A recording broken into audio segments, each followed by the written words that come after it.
Starks Files, ladies and gentlemen. I'm Mike Starks from the Mike Starks Show, ladies and gentlemen. I'm just here to kind of get my thoughts on Star Trek. I'm going to be doing a whole episode by episode breakdown of Starfleet Academy, which recently was canceled.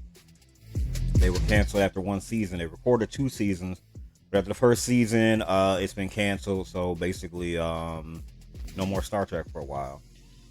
So I'm gonna go to my other podcast, the Keeping It Real podcast, where I actually do reviews for TV shows and movies and stuff like that, and do like an episode by episode breakdown, and then give you my thoughts on that. And then basically by the time second season come out or whatever, give you my thoughts on that too.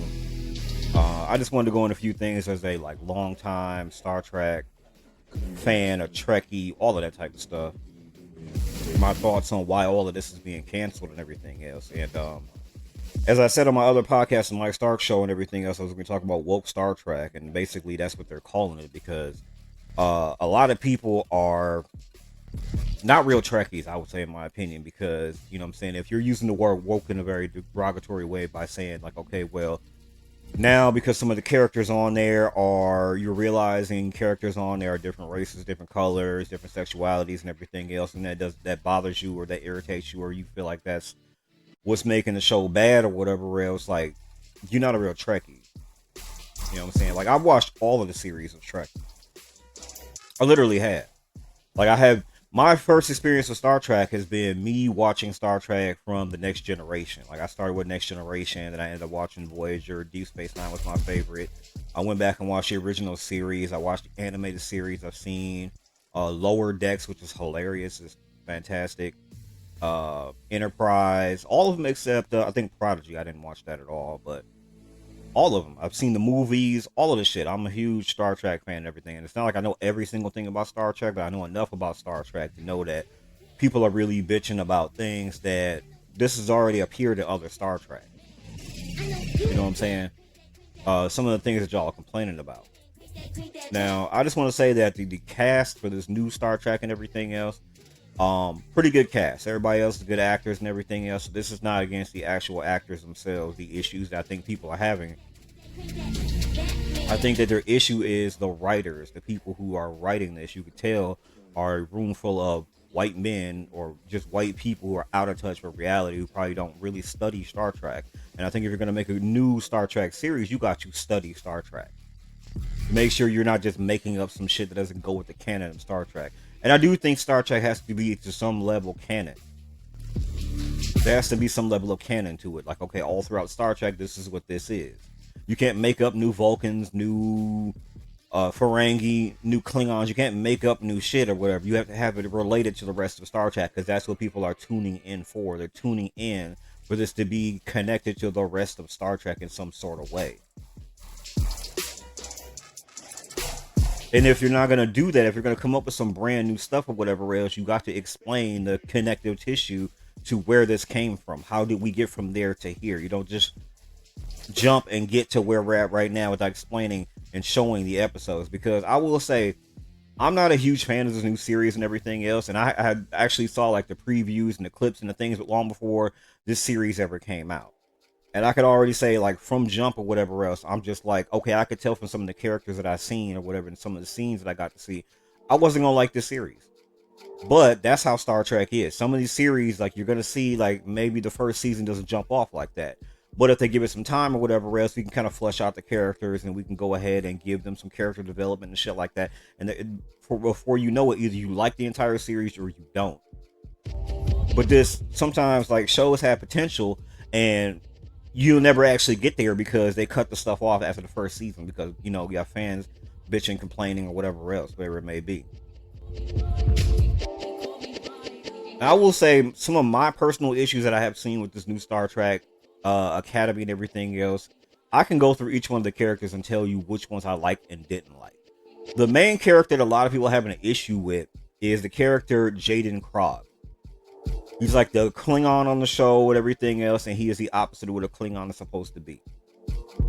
Now, he is played by Kareem Diane. I follow him on TikTok. He's just like a normal guy. You know what I'm saying? So he's a pretty good actor for this show. I don't know what else he may have starred in or whatever else, but I've seen his TikToks and everything. He's just a normal guy. You know what I'm saying? regular guy. So it's not about him or whatever else. It's the character. His character on there is a young Klingon at this academy and everything else, and he is the opposite of what Klingons are known to be. They're known to be fearless, tough, masculine, and even the female Klingons are known to be masculine. You know, they don't take shit from people. So to get this Klingon that is very timid, he's having panic attacks, he's shy, that is not what a Klingon is. That's the first thing. The second thing is they made him a gay Klingon, which, you know, I don't know where to go with that or whatever else, because I personally wouldn't think that there would be gay Klingons, but even if they were, they would still be masculine and be warriors about it if they were going to be gay Klingons or whatever else. And I just think like shows like the Orville, where they basically had their version of Klingons or whatever else, they were all gay or whatever, but they were masculine and tough and all that type of stuff. And it was fun and funny and interesting, and people liked that.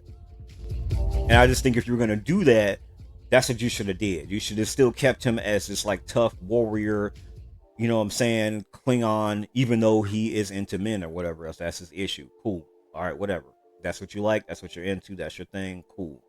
But it's the combination of things that they gave this character that, you know, it really pisses me and a lot of other real Star Trek fans about this whole thing. Because for me, two of my favorite Star Trek aliens on this entire series is I love the Vulcans and I love the Klingons.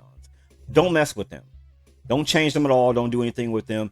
Other characters like the Ferengi, you can mess with them or whatever. Maybe some other characters you can mess with. But the Klingons and the Vulcans are my two favorite characters. Don't mess with them. And so when they start doing stuff with this, I'm like, I don't like that. And I don't get why you changed that. Like, I watched Discovery and I actually liked Discovery. But I felt like them at the beginning, when they opened up with these Klingons and they made them ugly, they gave them these big, wide predator heads and all this weird shit. And I'm just like, why are y'all doing that? You know, the Klingon race was a very beautiful race of people. You had some of the white Klingons, you had black Klingons, you had the brown skinned Klingons. You know, since the new generation, the next generation, Star Trek or whatever else, with the black Klingons who had the rigid foreheads and the long hair and everything else. Cool. You watch the original series, you had the white Klingons, and you had seen like they had like the kind of wavy hair and everything else, and then they went throughout the series. Cool. I'm all for y'all showing diversity in Klingons and shit like that. I just think they're doing too much with changing this character. Number one, making him shy and timid and quiet and bashful and everything else. That's not Klingon. Second thing is they're making him a gay Klingon and all this type of stuff like that. And I'm just like, he would still be masculine if he was gay. But no, they make him soft and feminine and everything else. Then he goes somewhere in a pantsuit, the traditional Star Trek uniform, to putting him in basically a dress. I don't know why they decided to go ahead and start putting him in a dress too, but it's not even that. When you first see his appearance, none of that makes sense. They have these Klingons now with dreadlocks and stuff like that, which is cool. Give them diversity, different hairstyles and stuff. I wouldn't assume that Klingons or whatever their species would all have the same hair or whatever. You know what I'm saying? That's what they did with the Next Generation. All the aliens had looked the same. I'm glad they're changing it up to where they at least have different hairstyles and shit. But like, he has like one red dreadlock. He has like an eyebrow piercing for no fucking reason. Why would Klingons start getting eyebrow and ear piercings and shit? Makes no sense. This character, the guy who plays him, Kareem Diane or whatever else, he's a black man. They gave this character blue eyes for no reason at all. Now, we know there are Klingons that are white people who are playing basically in blackface. They're putting on darker skin to play a darker skin Klingon or whatever else. They have blue eyes. We know that Klingons have blue eyes. They have brown eyes. They have black eyes. We know that. There's no reason to give this character who has black eyes blue eyes. We've seen Worf. We've seen his brother Quern. There's no reason to give this character blue eyes. So they're just doing a bunch of unnecessary shit. They're putting him in a dress. And if you're going to put him in a dress, here's my thought about the whole dress situation. Yes, there have been Starfleet people who have wore dresses before and they were men. Not my issue. Okay? There have been men who have worn dresses or whatever else. They do have a Starfleet uniform, a dress uniform that is an actual, like a skirt, like a dress. Fine. You're going to put a man in a dress or whatever else. For a Klingon, you could have butched that up a little bit. You could have gave him a Scottish kilt or something like that. That would have been badass. That still would have went with the whole thing. If you're trying to put this Klingon in a dress or whatever else, give him a kilt.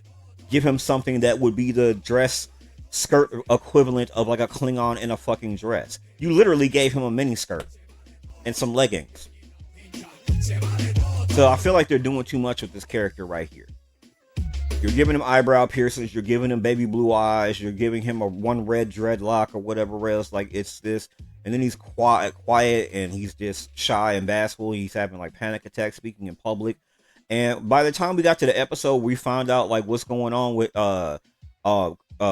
this character's background and everything else. Like, what is his origin story and everything else. I immediately assumed before we even got to this point, like, what is going on with Jaden Krog? And I gotta say something about the name. Why are they suddenly giving him like human sounding names? Jaden. That is simply just way too close to like a human name and everything else. Jaden. We've always had Klingons with just one name of a certain house. You were always Worf, son of Moog, Kern, Gowron, B'Etor, Ursa. Like, we've always had one name. Now he's Jaden Krog. And it's almost as if the writers and the people who create this show, do you even Star Trek? Do you even Trek? Because like that doesn't even go with the rest of Star Trek. And their excuse for a lot of things that go along with this show is that, okay, we are 900 years in the future, that could have changed or whatever else. You need to like explore that 900 years in between before we just arrive right here.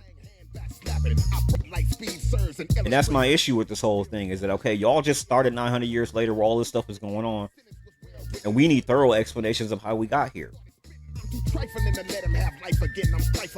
So then they get to the episode where they talk about Jaden Krog's family and everything else, and apparently he's from a triad household. Before this, we had never heard of triad households for Klingon. You'd never seen like a Klingon with two dads and one mom and all this type of shit. Never. And their excuse for that is always, oh, it's 900 years in the future. Klingons have triad households or whatever else. So he's got two dads and a mom for some reason. And these are masculine dads. Like, you watch the episode, everybody in there, the mom is, you know what I'm saying, a Klingon mom. The dads are Klingon dads. Where he got all this shy, bashful, I don't want to be a warrior type shit is crazy, because I assume with that kind of attitude and mentality and the way he looks and dresses and acts for this character, I would think, okay, this is probably a dude who maybe didn't have dads at all, or maybe he had a coward for a dad and the mom is missing and everything else, and he was raised by a single father who was like a coward to the empire or whatever. No, he comes from a strong household with two dads and an honorable mom. So it's just almost like they didn't write it to be like, okay, well, let's explore how do we even jump from that to this. He had a brother, so he had two dads and a brother and an older brother. All of them were masculine Klingons and everything else, and somehow he's just the one odd one out who wants to be like, oh, he's quiet and shy and feminine and all that weird ass shit. How do we even get here? That's one of the issues that we got with that, because we basically took all of this type of stuff that we're doing with this and put this on a Ferengi. We could have put this on a whole totally different character that is not known for being basically a space Viking, a space warrior, a space Roman legion. You know, the Klingons are that level. You know, we look to them to be, you know what I'm saying, warrior types. They're space Zulu warriors. That's what we're expecting when we get to Klingons. Everything to them about their culture is warrior shit. And if you watch Deep Space Nine, they have like a cook who works in like the kitchen or whatever serving food. Like, that is warrior shit to them too. There's an episode where Worf was on trial on DS9, and like the lawyer or whatever else, like, he explained that is war. Like, you know, the courtroom is a battlefield to them too. Everything is that's their culture. So even if Jaden wanted to go to Starfleet and become like into the medical field and everything else, being a doctor would be a warrior to him too. Like, he would battle to be the best of those who are in the medical field. You would see the tension between him and the actual computer doctor on the show or whatever else. Like, this is him wanting to, that's his battlefield right there. Makes no sense. Like, they don't think this stuff through and they just did this. But there's other characters on the show too. There is Paul Giamatti, who plays Noose Bracco, who's supposed to be like their villain for the first season and everything else. And I just feel like this show is very human centric. They keep throwing too many like stuff that's related to like Earth and human and everything else, and we really want alien culture shit. One of the things that I didn't like his appearance, because number one, there's a whole lot of biracial characters on the show, right? Interspecies mixing or whatever. So he's supposed to be a Klingonite. He's half Tellarite, half Klingon. You don't see that in his makeup at all. So apparently whoever designed Noose Bracca didn't think that, okay, let's figure out what would a half Tellarite, half Klingon look like. They couldn't figure that shit out. So he just looks like whatever type of alien he is. Couldn't figure that shit out. But that's what they did with him. Second of all, he's got like tic-tac-toe cut in the side of his head. That's clearly something that people that would have nothing to do with Klingons or Tellarites at all, which they put that in there. And I don't get it at all why they would put that in there. He's a leader of these space pirates and everything else, and I just think like he's just cartoonishly bad. You know what I'm saying? Like he did his thing throughout this series and everything else, but he's cartoonishly bad. He's mustache twirly bad. He is just animated series villain bad. It's just weird. And I just wasn't feeling that at all. I just was not getting into that at all. I just felt like, okay, y'all could have gave me a real villain who's not like this weirdo guy like this. There are other characters throughout the series that they brought out too. I mean, you have basically Holly Hunter, who plays Nala Ake. She's like the chancellor, basically the captain. And basically she's incredibly unprofessional. I did not like her at all. And I felt like, number one, she sits sideways in the captain's chair. You know what I'm saying? Everybody always know that the captain's chair is like the captain's chair. And for her to just sit sideways in the chair is crazy. She walks around barefoot. She's such a hippie, and I don't like that shit. Like, for a captain, I need her to be Janeway. I need her to be Picard. I need her to be serious. I'd rather have her be a little too serious than her to not be serious. I don't need her to be fun, hippie, cool Captain Chancellor. I didn't like it. I don't know what they were going for with that. Another thing I also didn't like about this is that she wears glasses. Here we are, we're in the 32nd century, we're 900 years in the fucking future, and she wears glasses, and there are other people on the show who wears glasses, and I know in Deep Space Nine, not Deep Space Nine, but with Discovery, there was a character who wore glasses, and I just think that when people write these shows or whatever, you got to understand, 900 years in the future or whatever else, there are advances in medical technology where you can grow another arm and grow eyes and shit. Keep with the canon of the rest of y'all. Remember that in the Next Generation, they basically had Geordi LaForge, who's basically born blind, and gave him a visor where he has basically better vision than a person with actual eyes. Then later in the series, they gave him a brand new pair of eyes and everything else. All of that shit should have advanced to the point where you don't have people walking around wearing a pair of glasses and reading out of a fucking book. And I just feel like people are just doing too much with that. You know what I'm saying? Just think, you are in the future, you have programmable matter, but then a person is wearing fucking glasses. Y'all haven't figured out how to cure nearsightedness, but yet you have programmable matter. You get your arm severed off, they can grow you one back. And throughout this series too, they actually shown that they've grown an eyeball. You know what I'm saying? They fix eyesight, they can do all this type of stuff. So I just thought, like, little details like that is ridiculous. With this Nala Ake being this completely unserious. And then when it came time for her to be serious with somebody like Noose Braca or whatever else, I just didn't buy it. I didn't buy it like she could be like the tough captain or whatever else, because she's just incredibly unserious for no reason. You know, just show her fun side or whatever else, maybe to one of her students or something like that. But still, I need her to have this professionalism, and I didn't like that about her.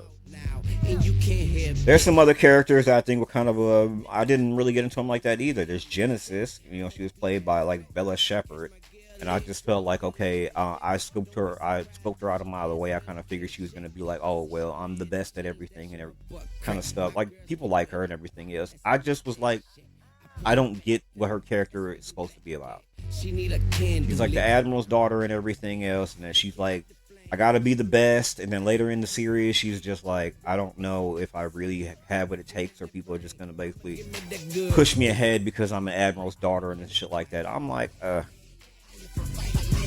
can we give her her own personal storyline without doing shit like this? Another thing that I didn't like that they changed with the species was basically Terima Sadal, played by Zoe Steiner. Terima was part of the new Betazoids, and we all know the Betazoids from all the previous series and everything else, like, they have large dark eyes, and we know that they're telepathic and empathic. So our first coming across these new betazoids now. None of that is canon with the rest of what's going on with betazoids. That was their whole thing. You seen the betazoid on Voyager, on the Next Generation, Deep Space Nine. It was always, they had large dark eyes that gave them away right away. We knew that they were telepathic. They could read people's minds to the point sometimes they're just being intrusive. We know that. Completely telepathic, completely empathic.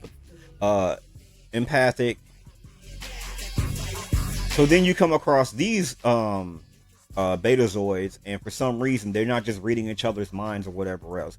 You got this one guy who was Tarima's father or whatever else. I guess he's deaf or something like that. But for a telepathic species or whatever else, I don't get why they are using American Sign Language. I don't get why they did that. Just a lot of things they were doing in the show just doesn't make any sense. You have the technology to fix deafness in the 32nd century. And they're just like, well, I guess her psionic abilities like overloaded his auditory canals, blah blah blah. And basically he is doing all this American Sign Language to translate and shit like that. I'm like, y'all have the technology to fix all this shit. Completely unnecessary to show people with disabilities in the 32nd century.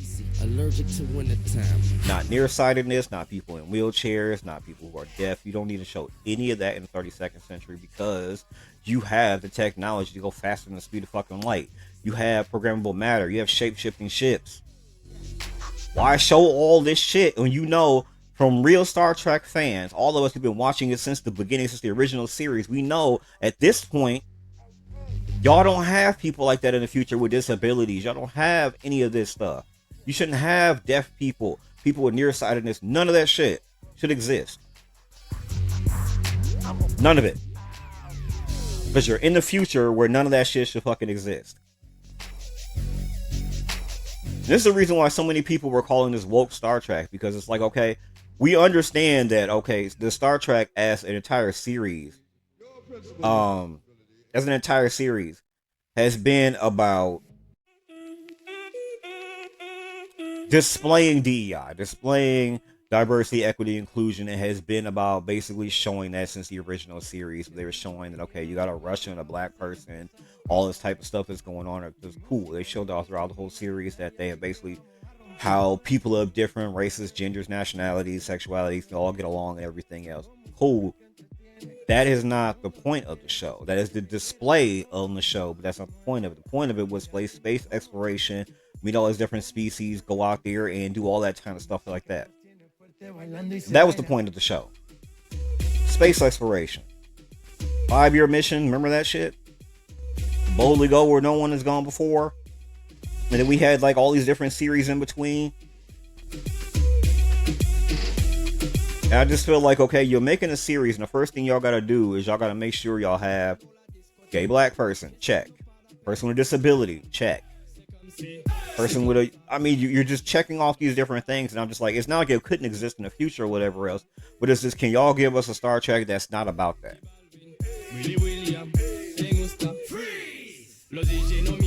So there's a couple other characters that don't make any sense either, that I just was like, I don't even know what exactly are we doing with this.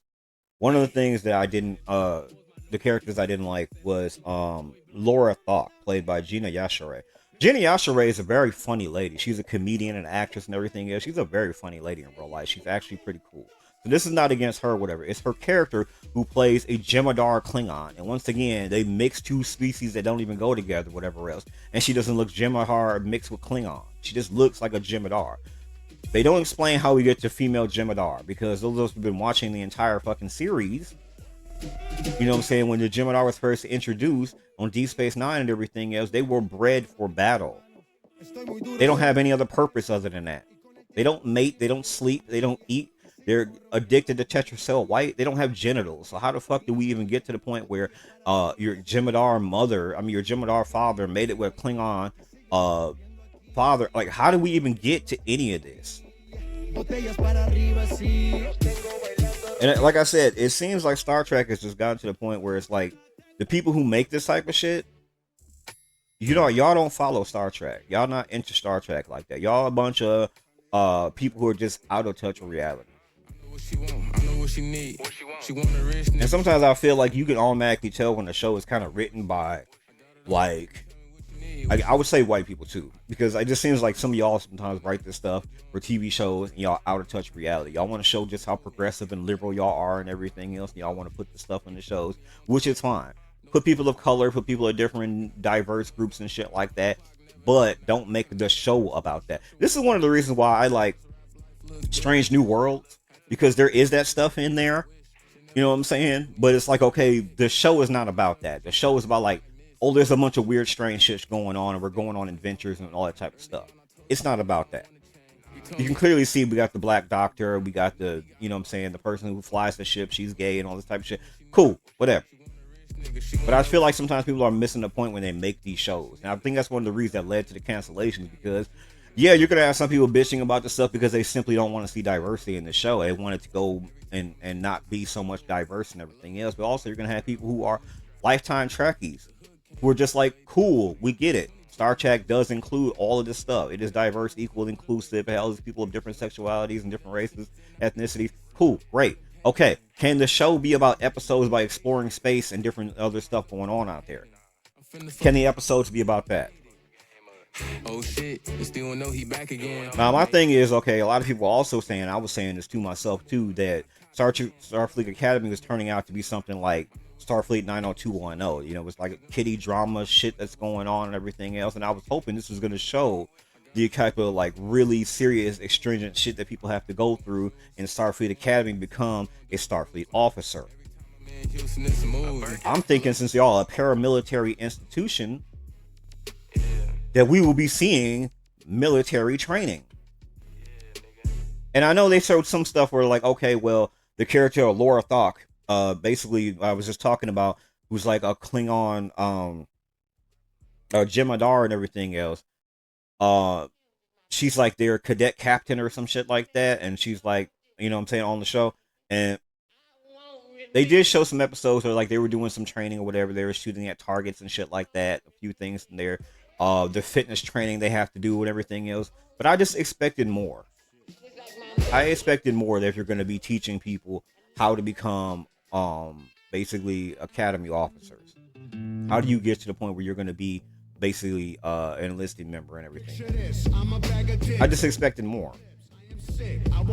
So to me, I was like kind of disappointed when I was looking at this, thinking, okay, this is supposed to be Starfleet Academy. This is supposed to be y'all years where y'all are going through all this like for real serious training to become Starfleet officers.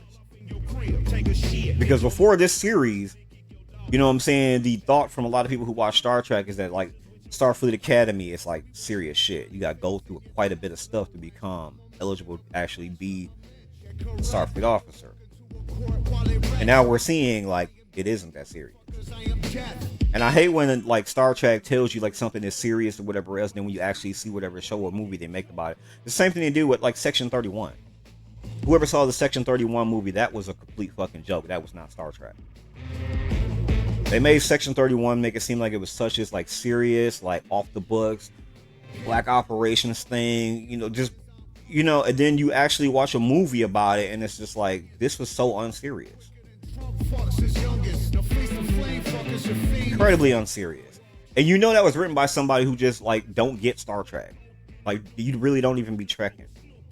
You slapped the label of Star Trek on something that was completely unserious. And don't get me wrong, if Section 31 had nothing to do with Star Trek and it was a standalone movie by itself, good movie, great movie.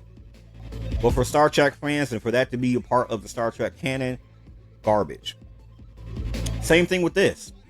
I honestly feel if Star Trek Academy had anything to do with Star Trek and this was just like some sort of sci-fi TV show or whatever else, great, excellent.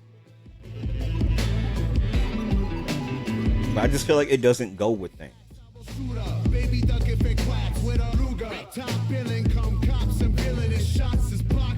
We got some other characters on here too. There is Daryl Remy, who's played by George Hawkins. As far as I remember, this is one of those characters who, I guess he's a shapeshifter. I forgot the name of his species or whatever it is, but I guess he shapeshifts and turns blue. And I guess he can survive in space. They showed that in the very first episode or whatever else. And then he just never does it again throughout the rest of the series. He just stays in his human form. We just know from the first episode that this guy can shapeshift and turn blue, and he can survive in space for a certain amount of time and everything else. And that in his blue form, he's super strong and all some type of shit. Never does it again. Now, I know some people are going to say, oh, it's because of like budgeting and money or whatever else. I don't personally want to hear that shit. Because I know if you ever watched DS9, you know what I'm saying, back when they had less budgeting and less technology for special effects and shit that they do right now, because back in the 90s, they had Odo shapeshifting damn near every couple of episodes. I'm pretty sure that cost money and everything else to get him, you know what I'm saying, Rene Auberjonois, who plays Odo, you know what I'm saying, to have him looking like that. Stay tuned for part 2, ladies and gentlemen. Go ahead and check out the Keeping It Real podcast, where I rant, rate, and review TV shows and movies. We're going to be doing video games too. I will give you all the full breakdown episode by episode about everything that's going on with Starfleet Academy, ladies and gentlemen. Peace.